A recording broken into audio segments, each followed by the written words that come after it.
Jean-Pierre Fleury est le pionnier de la biodynamie en Champagne.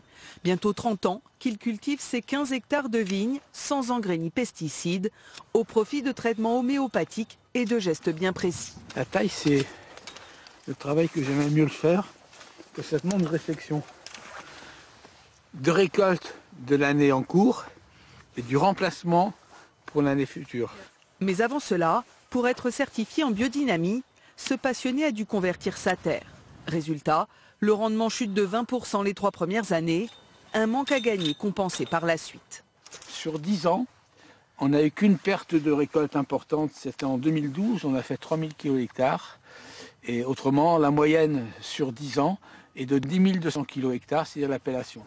À 900 km de là, en Languedoc, Gérard Bertrand a créé un empire. C'est le leader mondial de la biodynamie. 8 domaines, plus de 600 hectares de vignes travaillées sans machine, dans le respect de la tradition. Malgré un surcoût de main-d'œuvre de 50% en biodynamie, l'étendue de ce vignoble est un atout économique. Quand on a un grand vignoble, ça permet d'avoir un choix plus important pour faire les assemblages.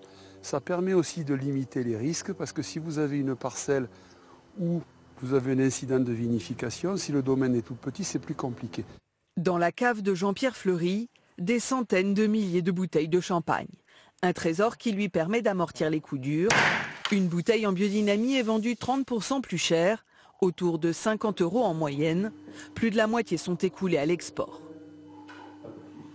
Alors il a fallu différencier les marchés et aller par exemple à l'export où on n'était pas du tout avec ce type de produit à présenter. Et quand la qualité est là, après il n'y a plus de problème de positionnement de prix.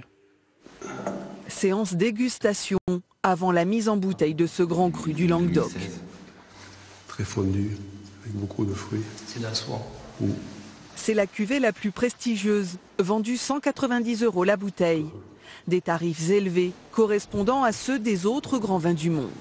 C'est un positionnement qui est assumé et qui permet aussi pour nous de travailler dans l'excellence au quotidien, donc d'avoir une équipe qui va très loin dans le détail et qui nous permet aussi d'investir et de continuer à travailler dans ce souci d'excellence ici et dans les autres domaines.